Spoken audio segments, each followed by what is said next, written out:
আজ আমরা শতকরা 4 নম্বর ক্লাস নিয়ে এসেছি। আশা করছি তোমরা আগের 3টে ক্লাস খুব ভালো করে দেখে নিয়েছো। এখানে তো আমরা কিছু অঙ্ক দেখে নেব, অঙ্কের সাথে সাথে সেই অঙ্কের ফান্ডামেন্টালটা তোমাদের ভালো লাগবে। দেখো, প্রথমেই আমরা যদি প্রথম অঙ্কটার দিকে তাকাই, কি বলছে দেখো। বলছে একটি পরীক্ষাতে 70% ইংরেজিতে পাস করে, অঙ্কে 80% পাস করে এবং 10% উভয় বিষয়ে ফেল করে। যদি 144 জন উভয় বিষয়ে পাস করে তবে মোট পরীক্ষার্থীর সংখ্যা কত? খুব ইম্পর্টেন্ট একটা অঙ্ক। এটা অ্যাকচুয়ালি ভেন ডায়াগ্রামের অঙ্ক। দেখো, এই অঙ্কগুলোর ক্ষেত্রে আমরা কি করতাম, দেখো কি বলেছে যে 70% ইংরেজিতে পাস করে, তাহলে ইংরেজিতে মানে ইংলিশে যদি কোথাও ভাবি, ইংরেজিতে পাস করেছে কতজন? 70%। আচ্ছা, আমি যদি ফেলের কথা ভাবতাম তাহলে কতজন হতো? 20%, এই 30%, তাই তো? তবেই তো 100%। তেমনি ম্যাথে দেখো বা অঙ্কে দেখো বলেছে কত পার্সেন্ট? 80% পাস করেছে, তার মানে 20% ফেল করেছে। এবার বলেছে দেখো 10% উভয় বিষয়ে ফেল করে, বোথ ফেল করেছে বলেছে দেখো 10%, তাহলে পাস করেছে কতজন? 90%। এই হচ্ছে আমি অঙ্কটাকে সাজিয়ে নিলাম। এবার কোশ্চেনে দেখো এখান থেকে যে ডেটাটা দিয়েছে, বলছে যদি 144 জন উভয় বিষয়ে পাস করে, তাহলে ডেটাটা কিসের উপর দিয়েছে? পাসের উপরে। তাহলে আমি এই পাসের ডেটাটাকে নিয়ে কাজ করব। যদি এখানে ফেলে দিত তাহলে এই ডেটাটা নিয়ে কাজ করতাম, পাসের উপর দিয়েছে মানে আমি এই ডেটাটা নিয়ে কাজ করব। তাহলে এই এই ডেটাটার উপর যখন কাজ করব, এটাকে ভেন ডায়াগ্রামে আঁকলে কিভাবে আঁকি আমরা? দেখো, ভেন ডায়াগ্রামে যদি আঁকি তাহলে এইটা আমি ভাবলাম ইংরেজি, ইংরাজি, এটাকে ভাবলাম হচ্ছে অঙ্ক বা ম্যাথ, আর এইটা কি জিনিস? এই মাঝেরটা যেটা ওভারল্যাপ করেছে এটা উভয় সাবজেক্ট, যেখানে ইংরেজিটাও আছে, যেখানে অঙ্কটাও আছে। তাহলে দেখো ইংরেজিতে পাসের উপর ডেটাটাকে ফেলছি, তাহলে এখানে কতজন আছে? 70%। এখানে কতজন আছে? 80%। আর উভয় বিষয়ে দেখো 90%। তাহলে এই ভেন ডায়াগ্রাম থেকে উভয় বিষয়ের পাসের পার্সেন্টেজ কি করে বার করে আমরা?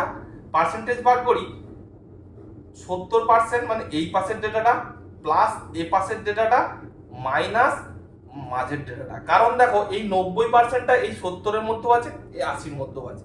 তাহলে কত হলো? 70 80 150 থেকে 90 বাদ দিলে মানে 60%। তাহলে এই 60% মানে, এই 60% মানে হচ্ছে আমার 144 জন। তাহলে 100% সমান কত বার করতে হবে আমাকে? তাহলে মোট পরীক্ষার্থী পেয়ে যাবো 144/60 ইন্টু 100। তাহলে কাটাকাটি করলে দেখো 0 0 কেটে গেল, 6 2 12 24, 240 জন। তাহলে মোট পরীক্ষার্থীর সংখ্যা কতজন পেলো? 240 জন। তাহলে এই ডেটাটা যেমন দিবে তার উপর অঙ্কটাকে করব। তাহলে মোট এইখানে পাস দিয়েছে, তাহলে উভয় বিষয়ে পাসের পার্সেন্টেজ কত? এইটা প্লাস এইটা মাইনাস মাঝেরটা। তাহলে 70 প্লাস 80 মানে 150, 150 থেকে 90 বাদ দেওয়া মানে 60। তাহলে 60%-এর মানটা 144 জন। এবার মোট পরীক্ষার্থী চেয়েছে মানে আমাকে 100%-এর মান চেয়েছে, 100% সমান কত বার করে নিলাম ঐকিক নিয়ম, বাস। তাহলে অ্যান্সার কত হলো? 244 জন। দেখো নেক্সট অঙ্কটা আমরা সেম নিয়েছি। বলছে একটি হোটেলে 60% লোক নিরামিষ খায়, 30% লোক আমিষ খায় এবং 15% উভয় খাবার খায়। 24 জন লোক কোনো খাবার খায় না, তবে মোট লোক সংখ্যা কত? তাহলে সেম অঙ্ক। নিরামিষ কতজন খায়?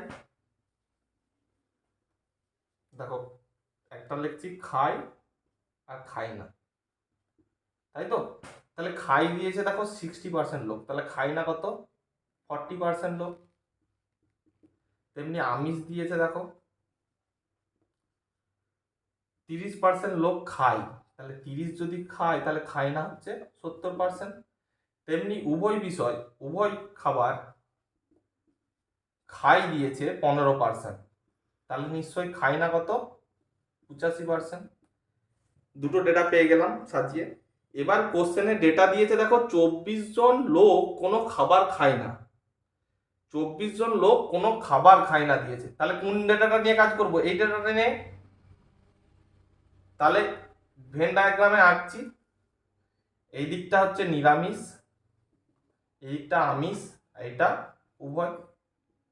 তাহলে এখানে 40, এটাই 70, মাঝে 85। তাহলে এই 85টা এর মধ্যেও আছে, এর মধ্যেও আছে। তাহলে উভয় বিষয় খাইনাতে করছি, তাহলে উভয় বিষয় খাইনা যদি করি তাহলে কত হতো? 40 প্লাস 70 মাইনাস 85, এই দুটোর যোগ, মাঝেরটা বিয়োগ। তার মানে 110 থেকে 85 বাদ দিলে রইল 25%। তাহলে এই 25%-এর মানটাই কত আমার কোশ্চেন মতে? 24। তাহলে 25%-এর মানটাই আমার 24। তাহলে মোট লোক সংখ্যা মানে সবসময় কত জানি আমরা? 100%। তাহলে কত? 24/25 ইন্টু 100, তার মানে হচ্ছে 96 জন। তাহলে ওই হোটেলের লোক সংখ্যা কতজন? 96 জন। অ্যান্সার আমার 96। দেখো 3 নম্বর অঙ্কটা দেখো, বলছে নিলাম তার বেতনের 20% ভাড়া দেওয়ার পর বাকি টাকার 70% সংসার খরচ করেন। তার সঞ্চয় 3600 টাকা হলে বেতন কত টাকা? দেখো এই অঙ্কগুলো করার সময় সবসময় 100 ধরে করবে। তাহলে ধরলাম বেতন হচ্ছে 100 টাকা। তাহলে প্রথমে কি বলেছে? যে বেতনের 20% ভাড়া দেয়। তাহলে ভাড়া ক টাকা দিল? ভাড়া দিল 20%, মানে ক টাকা? 20 টাকা। 100 20% মানে 20 টাকা ভাড়া দিল। তাহলে বাকি টাকাটা কত পার্সেন্ট? 80%। বাকি কত রইল? 20% যদি ওখানে দিয়ে দেয় তাহলে 80% রইল, যেটা ক টাকা হলো? 180 টাকা। এবার কোশ্চেনে বলেছে দেখো বাকি টাকার 70% সংসার খরচ করেন। তাহলে বাকি টাকা কোনটা? এইটার 70% সংসার খরচ। তাহলে সংসার খরচ কোথায় করছেন? 70%। তার সঞ্চয় 3600, তাহলে সংসার খরচ ভাড়া দেওয়া হয়ে গেল। তাহলে এইখানে কি পড়ে রইল? তার সঞ্চয় পড়ে রইল, যেটা কত? এখানে ধরো 70% চলে গেছে, মানে এই টাকাটা কতটা পার্সেন্ট হতো? 30%। এবার কোশ্চেনে ডেটা দিয়েছে দেখো 3600 টাকা সঞ্চয়। তাহলে এই ডেটাটা কি বার করার দরকার আছে? এই ডেটাটা বার করার দরকার নেই, এই ডেটাটা বার করবো শুধু। 80 30% মানে কত হতো? আগের দিনই বলেছি, দুটো শূন্য বাদ, 8 3 24 টাকা। তাহলে সঞ্চয় কত হলো 100 টাকার মধ্যে? 24 টাকা। বোঝা গেল? সঞ্চয় কত হলো? 24 টাকা, যেটাই কোশ্চেন মধ্যে ক টাকা দিয়েছে? 3600 টাকা। তাহলে 24 টাকার মানটাই আমার কোশ্চেন মধ্যে 3600 টাকা। এবার বেতন ক টাকা জিজ্ঞেস করেছে? বেতন কত ধরেছিলাম? 100। তাহলে 100 মান বার করতে হবে। তাহলে 3600/24 ইন্টু 100, 6 দিয়ে কাটলে 4, 6 6 4 25। তাহলে 25 6 150 আর দুটো শূন্য, মানে 15,000। অ্যান্সার কত আমার? 15,000। দেখো 4 নম্বর অঙ্কটা দেখো, বলছে যে এক ব্যক্তি তার আয়ের 20% সঞ্চয় করেন। যদি তার আয় প্রতি বছর 10% বৃদ্ধি পায় তবে সঞ্চয়ের কত শতাংশ করে বৃদ্ধি পাবে? তাই তো? তাহলে দেখো এই অঙ্কটা, তাহলে আমরা কি জানি? আয় সমান কি? আয় সমান হচ্ছে সঞ্চয় প্লাস খরচ, তবেই তো আয়। যে টাকাটা খরচ করছে বাকি টাকাটা সঞ্চয় করছে, সেই নিয়ে আয়। তাহলে ফার্স্ট ইয়ারে ভাবলাম কি ধরলাম? 100 টাকা আয় করে, তাহলে সঞ্চয় কত পার্সেন্ট বলেছে? 20%। তাহলে 20 টাকা, 100 টাকার 20% মানে 20 টাকা। তাহলে খরচ কত? 80 টাকা। এবার তার আয়টা প্রতি বছর 10% বৃদ্ধি পায়। তাহলে সেকেন্ড ইয়ারে আয় কত হবে? 100 ছিল আয়, সেকেন্ড ইয়ারে তাহলে আয়টা কি হচ্ছে? 10% বৃদ্ধি পাচ্ছে। তাহলে 100-র উপর 10% বৃদ্ধি মানে 10 টাকা বাড়বে, দিয়ে কত হবে? 10% বৃদ্ধি মানে 10 টাকা বেড়ে কত হলো? 110 টাকা হলো। তাহলে এই 110 টাকার উপরে কি করবে সে? 20% সঞ্চয় করবে। তাহলে 110 টাকার 20% মানে কত? দুটো শূন্য বাদ, 11 দুগুণে 22 টাকা। তাহলে একটা লোক দেখো প্রথম বছরে কত টাকা সঞ্চয় করতো? 20 টাকা। দ্বিতীয় বছরে সঞ্চয় কত টাকা করলো? 22 টাকা। তার মানে সঞ্চয় বাড়লো ক টাকা? 2 টাকা। কার উপর থেকে বাড়লো? 20-র উপর থেকে বাড়লো। তাহলে পার্সেন্টেজে 100 দিয়ে গুণ, 20 5 100, 5 দুগুণে 10। তাহলে সঞ্চয়টা কি হলো? 10% বৃদ্ধি পেল। অ্যান্সার কত? 10%। দেখো আগের অঙ্কটার একটু আপডেট অঙ্ক এটা। বলছে এক ব্যক্তি তার বেতনের 75% খরচ করেন। তার বেতন 20% বাড়লো এবং খরচ 10% বাড়লো। তার সঞ্চয় কত? সেম অঙ্ক কিন্তু একটু আপডেটেড ভার্সন। তাহলে বেতন সমান কি জানি? বেতন সমান হচ্ছে লোকটার খরচ আর লোকটার সঞ্চয়ের যোগফল, তাই তো। এবার যদি বেতন 100 টাকা ভাবতাম, তাহলে লোকটা দেখো 75% খরচ করেছে, তাহলে 100 টাকার মধ্যে সে কত টাকা খরচ করেছে? 75% মানে 75 টাকা। তাহলে সঞ্চয় করেছে ক টাকা? 25 টাকা। নর্মাল ব্যাপার। 100 টাকা বেতন যদি ধরতাম, তার 75% খরচ মানে 75 টাকা খরচ করেছে, তাহলে বাকি টাকাটা সঞ্চয় মানে 25 টাকা সঞ্চয় করেছে। এবার দেখো এখান থেকে দেখো তার বেতন 20% বাড়লো, তাহলে এই যে বেতনটা ছিল এই বেতনটা 20% বাড়বে, তাহলে 100-র উপর 20% বৃদ্ধি মানে কত? 20 টাকা বাড়া, তার মানে 120 হয়ে গেল। 100-র উপর 20% বেতন বৃদ্ধি মানে 120 টাকা হয়ে গেল। এবার বলেছে খরচ 10% বাড়লো, তাহলে খরচ কত ছিল আগে? 75 টাকা। তাহলে খরচটা আগে কত? 75%, 75-এর 10% বৃদ্ধি মানে ক টাকা বাড়বে? 7.5 টাকা বাড়বে।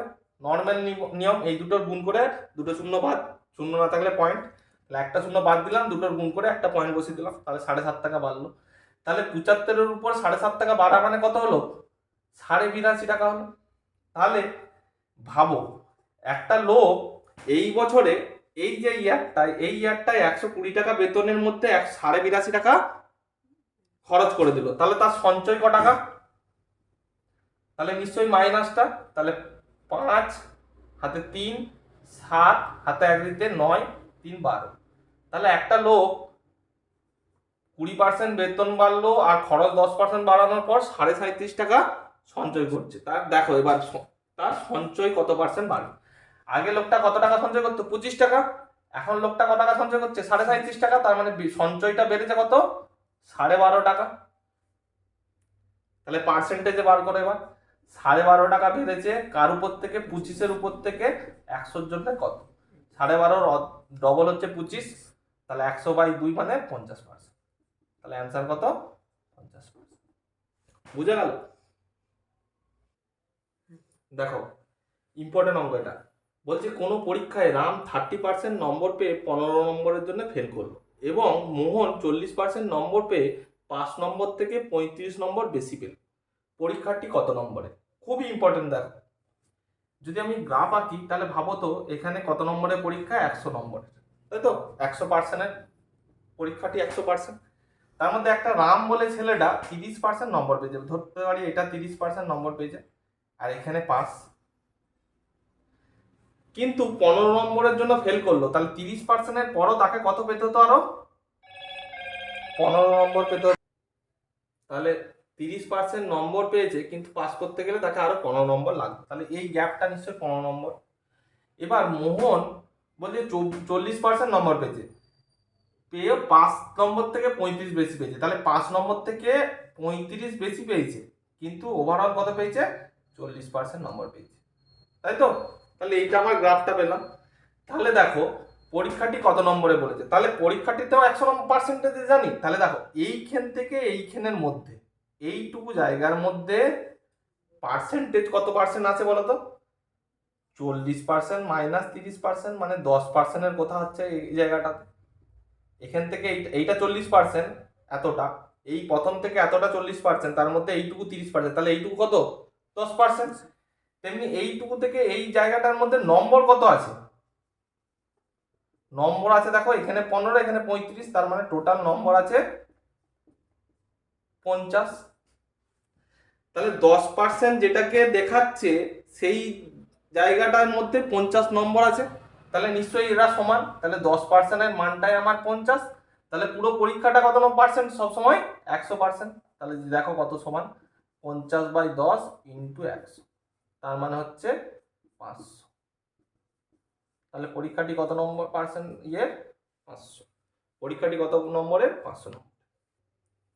দেখো সেম অঙ্ক কিন্তু অ্যান্সারটা একটু আলাদা চেয়েছে। বলছে এক ছাত্র 30% নম্বর পেয়ে 6 নম্বরের জন্য ফেল করে, অপর ছাত্র 40% নম্বর পেয়ে 6 নম্বরের জন্য পাস করে।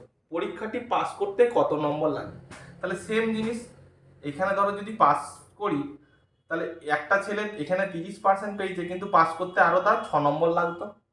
তেমনি একটা ছেলে 40% নাম্বার পেয়েছে ঠিকই কিন্তু পাস থেকেও 6 নম্বর বেশি পেয়েছে। তাহলে এই দুটো গ্যাপের মধ্যে পার্সেন্টেজের পার্থক্য কত আছে? 40% মাইনাস 30% মানে 10%। ঠিক এই দুটো জায়গার মধ্যে নম্বর কত আছে, এখানে 6 এখানে 6, মানে টোটাল 12 নম্বর। তাহলে 10%-এর মানটাই আমার কোশ্চেন মতে কত, 12। তাহলে পুরো পরীক্ষাটা 100% সবসময় হয়, তাহলে হচ্ছে 120। তাহলে যদি উত্তরটা চাইতো আগের মতো যে পরীক্ষাটি মোট কত নম্বরে, তাহলে কত হতো, 120। কিন্তু তোমাকে কি চেয়েছে দেখো, তোমাকে চেয়েছে যে পরীক্ষাটি পাস করতে কত নম্বর লাগবে, তার মানে এইখানেতে কত নম্বর জিজ্ঞেস করেছে। তাহলে এইখানের নাম্বারটা মানে কি 30% প্লাস 6। এখানে এই জায়গাটার মান কত, 30% প্লাস 6 বা 40% মাইনাস 6।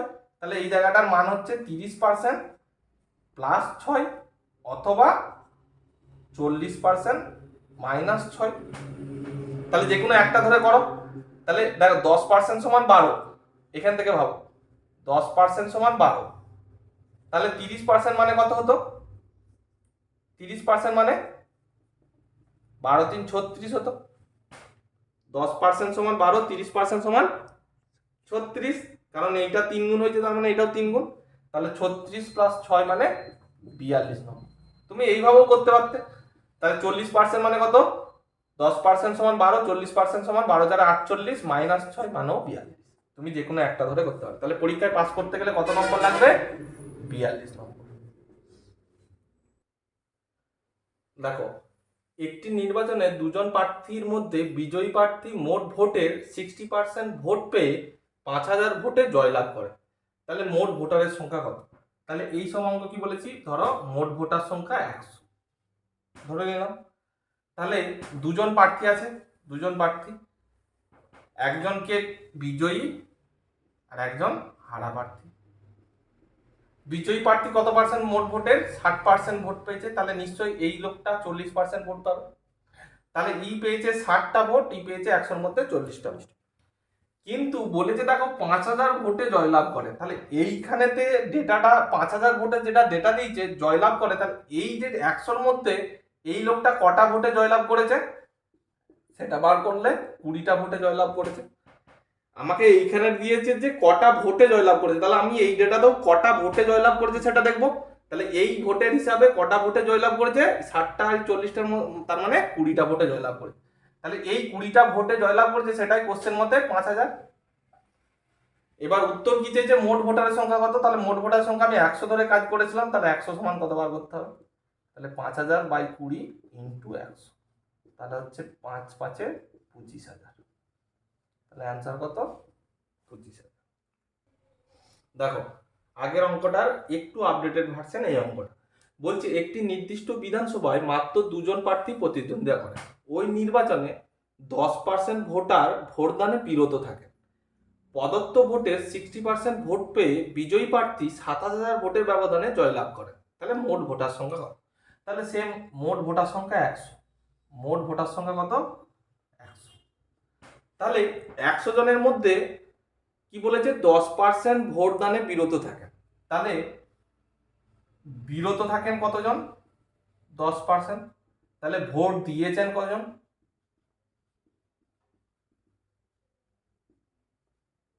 90%। 10% যদি ভোট দিতে না যায়, তাহলে 90% ভোট দিতে গেছে, তার মানে ভোট দিয়েছে 90 জন। এবার ভোট দেওয়ার মধ্যেই হারা জিতা হয়, যে ভোটগুলো পড়ে তার মধ্যেই কিছু জন হারাকে দেয়, কিছু জন যে জয়লাভ করে তাকে দেয়। তাহলে এর মধ্যেই আমার কি রয়েছে, জয়ী প্রার্থী রয়েছে আর হারা প্রার্থী রয়েছে। এবার বলেছে দেখো, প্রদত্ত ভোটের 60% ভোট পেয়ে বিজয়ী প্রার্থী, তাহলে বিজয়ী প্রার্থী কত পার্সেন্ট, 60%, ই কত পেয়েছে, 40%। তাহলে ভোট পেয়ে বিজয়ী প্রার্থীকে 27,000 ভোটের ব্যবধানে জয়লাভ করেন। তাহলে 90-এর 60% মানে কত, দুটো শূন্য বাদ, 9 6 54। তাহলে 100টার মধ্যে যে জিতেছে কটা ভোট পেলো, 54টা। তেমনি হারা প্রার্থী 40% মানে কটা ভোট, 9 4 36টা। তাহলে দেখো এইখানেতে বলেছে যে 27,000 ভোটে ব্যবধানে জিতেছে। তাহলে এই যে ডেটাটা, এইখানের মধ্যে এই জয়ী প্রার্থীটা কটা ভোটে জিতেছে, 54 - 36 মানে 18টা ভোটে জিতেছে। তাহলে এই যে 18, এইটাই আমার কত কোশ্চেন মধ্যে, 27,000। বাস বসিয়ে দাও, 18 সমানই আমার কোশ্চেন মধ্যে 27,000। এবার উত্তর কি চেয়েছে দেখো, মোট ভোটার সংখ্যা। তাহলে মোট ভোটার সংখ্যা আমি কত ধরেছিলাম, 100 সমান কত, তাহলে 27,000 বাই 18 ইন্টু 100, তাহলে 9 দিয়ে কাটলে 9 2 9 3 আর 50, তাহলে 4টে 0 5 3 15, 11 শত হাজার অযুত লাখ, 1,50,000। তাহলে মোট ভোটার সংখ্যা কত? 1,50,000। আজকের ক্লাসটা এখানেই শেষ করছি। এখানে আমরা 4টে রকমের অঙ্ক করলাম, প্রতিটারই 2টো করে মোটামুটি। আশা করছি তোমাদের ক্লাসটি ভালো লাগবে। ক্লাসকে অঙ্কগুলো একটা খাতায় নোট করে নিও এবং ভিডিওটা ভালোভাবে দেখে নিও, তাহলে তোমাদের কোনো অসুবিধা হবে না। ধন্যবাদ। ভালো লাগলে লাইক ও শেয়ার করো এবং বন্ধুদের মধ্যে ছড়িয়ে দিও।